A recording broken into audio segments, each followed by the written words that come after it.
Bonjour à tous et à toutes. Je viens vous parler de prophylaxie et de résilience. C'est un sujet que j'ai envie de traiter parce que je pense que c'est le sujet du rendez-vous de l'année 2022. Pourquoi je dirais que c'est le sujet de l'année 2022? Parce que en parlant de prophylaxie, c'est pour la prophylaxie, puisque j'intitule cette vidéo Prophylaxie et résilience 2022. La prophylaxie, c'est prévenir la maladie. Et je parlerai d'une maladie qui pourrait subvenir, et je dirais la maladie des esprits, la maladie de l'esprit. Alors je vais utiliser, ça va être un format de vidéo mémo, puisque quand je mets aussi dans le titre et que je remercie les dinosaures, je vais vous proposer de vous présenter des vidéos que je vais mettre en dessous de cette présentation pour que vous puissiez, si vous ne connaissez pas déjà, ou peut-être aussi avoir l'opportunité de réécouter des gens que je nomme les dinosaures, parce que dans mon cas personnel, si aujourd'hui j'ai un esprit, des idées, une direction de pensée, c'est grâce à des gens qui en amont ont travaillé, ont pensé, ont réfléchi sur la sociologie, l'ethnologie, la psychologie, la vie, l'humain, le populaire.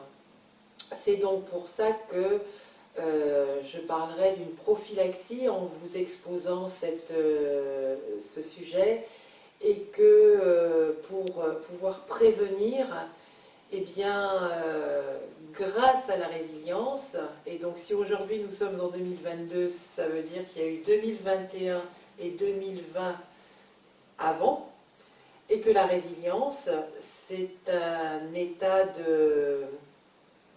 d'être dans son bien-être grâce et par au chaos et aux épreuves qui ont pu subvenir en amont. Donc la résilience, c'est le moment de bascule.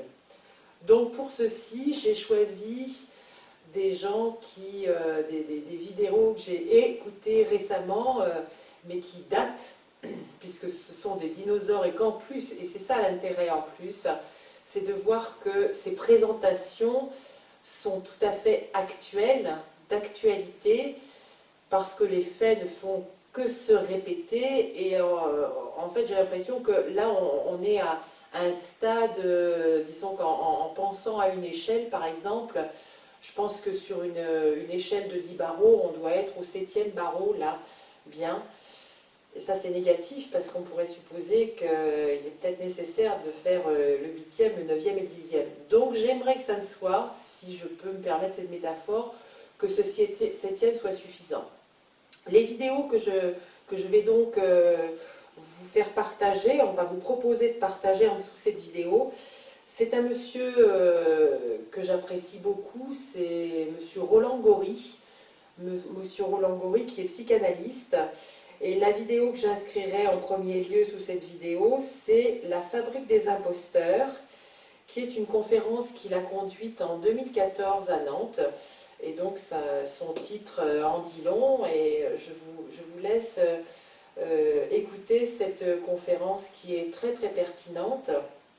Et pour parler d'un autre dinosaure, je parle de monsieur Boris Cyrulnik, qui, alors là, cette conférence, c'est très intéressant, elle a eu lieu à Clermont-Ferrand juste l'année dernière, en novembre 2021. Et le titre de cette conférence, qui parle à lui tout seul, son titre c'est « Pourquoi dire non? Langage totalitaire et résistance ». Et donc monsieur Boris Cyrulnik, c'est lui qui a mis en avant cette notion de résilience. Et dans cette conférence, il est très juste et il est très au point. Il est dans la verticalité, vraiment dans la verticalité. Et il nous propose ça. Et surtout, dans ces présentations, c'est vraiment une ouverture à un esprit critique, à un esprit de libre arbitre et à un esprit aussi d'être et dans ses droits et dans ses devoirs. Peut-être que ces mots-là vous font écho à ce jour où je vous parle. Ensuite, vous aurez aussi la possibilité d'avoir accès à 2 autres vidéos qui sont les vidéos que propose Monsieur Franck Lepage. Monsieur Franck Lepage est moins connu. C'est un monsieur qui a réussi à conduire son caractère, à associer et son caractère, je vais dire, son chemin professionnel sur ce vers quoi son âme l'a sollicité. Moi, je le ressens comme ça. Alors, monsieur Franck Lepage fait des conférences gesticulées et puis aussi propose des ateliers d'éducation populaire. Et qu'est-ce qu'il propose à travers ces ateliers d'éducation populaire? Il propose comment il dit, je vais dire pas son mot à lui, mais de purger la langue de bois, où il expertise et il pointe tout ce qui fait partie de la langue de bois autour de nous. C'est-à-dire que là, vous comprenez le lien entre tout ça, c'est pour parler de cette notion et de manipulation et de propagande qui est autour de nous sur tous les plans.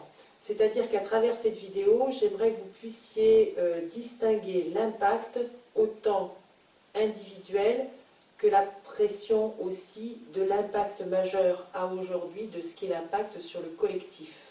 D'accord? Donc, les 2 titres de ces 2 vidéos que je vais donc mettre en lien sous cette vidéo concernant Franck Lepage, il y en a une qui date de 2011, c'est l'éducation populaire, monsieur, il n'en a pas voulu. Là, on est bien sur sa présentation, sur ce qu'il explore. Il a beaucoup d'humour en plus. Et alors, ce caractère joyeux, avec plein d'intelligence. Enfin bon, moi, j'apprécie donc libre à chacun d'avoir les émotions et d'éprouver son esprit critique sur ce qu'on peut lui proposer, bien sûr. Moi, on va dire que je suis une pro, par exemple... Pierre Desproges, je suis de ce fruit-là, de cette génération-là. Donc dans l'éducation populaire, monsieur, ils n'en ont pas voulu. Il va, dans sa présentation, proposer la lecture de l'histoire, donc ce qui remonte à avant. C'est pour ça que je parle de cette notion de dinosaure. S'il vous plaît, gardons en nous cette notion de mémoire par rapport à la traduction, au travail de l'histoire, de ce que ce travail d'histoire apporte sur nous, sur nos réactions et nos interférences d'aujourd'hui. Et concernant cette vidéo, donc, il y a ce rapport à l'histoire et aussi le segment majeur, je vais dire, c'est l'outil et l'utilisation et les bévues potentielles et les dérives factuelle de ce qu'est la notion de culture à aujourd'hui, d'une déviance, on va dire, sur ce qu'est la culture. Et donc, il va aussi pointer la nécessité de ce qui est utile, nécessaire et indispensable pour qu'une jeune personne, homme ou femme, puisse... avoir comme nécessité essentielle d'être éduqué sur un plan populaire et sociétal. Et sa deuxième conférence, donc vidéo, c'est comprendre le dysfonctionnement de l'éducation nationale. Ça, c'est une vidéo qui remonte à 2013. Et là, 2013, ça fait très longtemps déjà. Et c'est bien de voir, moi, l'éducation nationale, c'est un sujet... qui me tient profondément à cœur en tant qu'ancienne élève et en tant que mère qui a conduit ses enfants à l'école, en voyant les progressions et aujourd'hui en côtoyant des enseignants et puis en observant ce qui peut se produire dans le quotidien, de voir, je ne vais pas dire l'évolution, mais l'involution de ce qu'a été l'éducation nationale telle qu'elle a été portée par notre société jusqu'à nos jours au XXIe siècle. Donc je vous propose à l'aide de ces vidéos de vous mettre dans un état d'esprit donc de prophylaxie, profiter de vous prévenir de dérives psychiques, d'esprit, et de vous mettre en conscience d'un tuteur à prendre de saisir cette année 2022 qui ne va pas être facile. Hein. C'est pas parce qu'on a été éprouvé qu'on va continuer à se dire bon maintenant je suis habitué 2020, 2021 tel que ça a été, je vais pouvoir continuer à 2022. Non, 2022, choisissons de saisir prenons-le comme une opportunité, de la saisir comme un espace de résilience, d'accord? Et puis je rajouterai aussi un lien, ça c'est sur un site YouTube aussi. Moi c'est quelque chose qui me fait du bien. C'est une revue de presse qui est tenue par deux personnes. Il y en a une, j'ai oublié le nom, pardon, Antoine, je ne connais pas son nom de famille, mais Alexis Poulain, c'est le lien sur donc le site Le Monde Moderne, qui tient un édito tous les jours, ou à peu près, pour parler, il explore le contenu donc, en tant qu'éditorialiste de journaux de la presse. Et même dans des moments difficiles, il arrive, Alexis Poulain, à être très très drôle.